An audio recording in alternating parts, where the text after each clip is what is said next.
Assalamualaikum warahmatullahi wabarakatuh. Perkenalkan, nama saya Putri Rahim Marisa dengan NIM 17070302. Saya mahasiswi Biologi Fakultas Sains dan Teknologi Universitas Islam Negeri Araniri, Banda Aceh.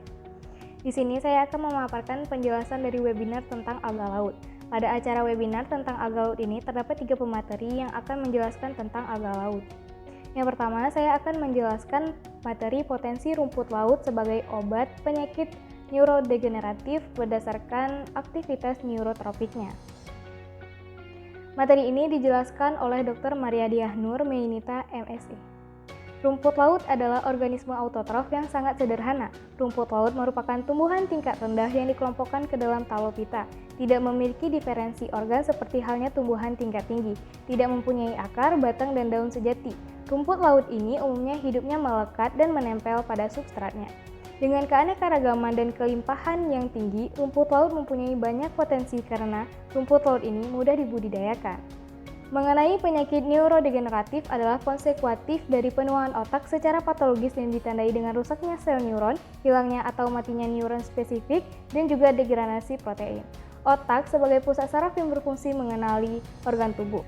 Otak manusia memiliki keistimewaan dibandingkan dengan otak hewan lainnya, karena terdapat jumlah sel neuron pada korteks cerebral dan energi yang digunakan. Terdapat satu bagian istimewa pada otak yaitu hipokamus. Hipokamus berfungsi sebagai kegiatan mengingat baik itu short time memory, long time memory, maupun spatial memory. Hipokamus merupakan bagian penting dalam neurodegeneration karena pada penyakit Alzheimer, hipokamus inilah yang menjadi bagian otak pertama kali yang mengalami kerusakan.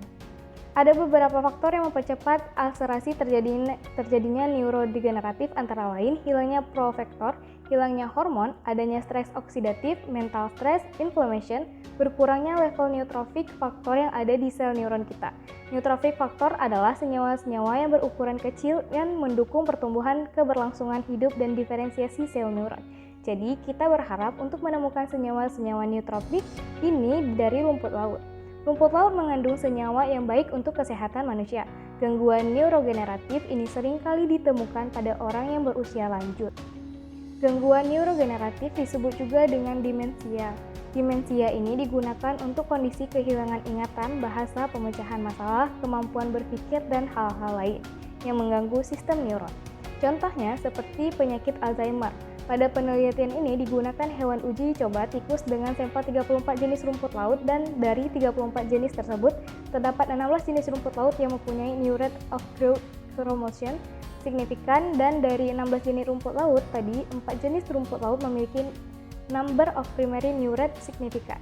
Dan kemudian dari 4 rumput laut tersebut hanya dipilih satu rumput laut untuk diteliti lebih lanjut, yaitu Staphycus alvarezi. Pembahasan yang kedua yaitu karotenoid dari marine alga dan potensi perkembangan untuk industri kosmetik dan farmasi, yang dibawakan oleh Dedi Noviadri, PhD. Karotenoid adalah sumber dasar pigmen yang berwarna kuning, orange, dan merah dari tanaman yang terdistribusi secara luas di alam. Secara strukturalnya dibagi ke dalam dua kelas utama yaitu karoten dan xanthofil. Senyawa ini ada di dalam semua organisme hidup seperti bakteri, yes, alga, sampai ke tumbuhan tingkat tinggi. Senyawa ini dapat dibiosintesiskan secara de novo oleh tanaman, alga, bakteri, dan fungi. Perbedaan antara karoten dan xanthofil. Karoten terdiri atas atom H dan C atau hidrokarbon, sedangkan xanthofil terdiri atom H dan C yaitu hidrokarbon, tetapi memiliki gugus fungsi atom O. Selanjutnya yaitu makroalga atau rumput laut sebagai sumber karotenoid. Ada di antaranya alga coklat, rumput laut coklat, yaitu Sargassum sp, Hormophysa sp, Turbinaria sp, Padina sp.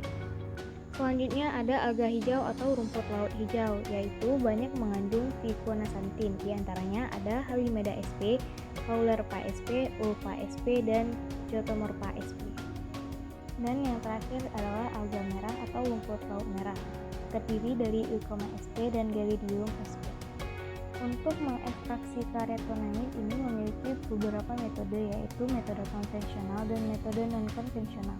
Metode konvensional diantaranya metode ekstraksi pelarut, dan metode non-konvensional yaitu supercritical fluid method atau FFC, ekstraksi FeCO2. Kelemahan karotenoid yaitu enkapsulasi, sensitif cahaya, sensitif suhu, sensitif oksigen, sensitif larut air. Dan pembahasan yang terakhir yaitu phycobiliprotein dari alga merah sebagai pewarna alami yang dibawakan oleh Dr. Endar Maraspuranto.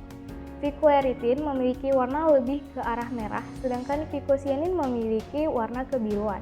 Kekuatan pewarna alami, nilai nutrisi, ramah lingkungan, tidak beracun, dan non-karsinogenik. Kelemahan pewarna alami yaitu harganya relatif lebih mahal, stabilitas warna lebih rendah, ketersediaan bahan baku yang berkurang. Sekian dari penyampaian resume webinar yang dapat saya sampaikan. Apabila terdapat salah kata, saya mohon maaf. Saya akhiri. Assalamualaikum warahmatullahi wabarakatuh.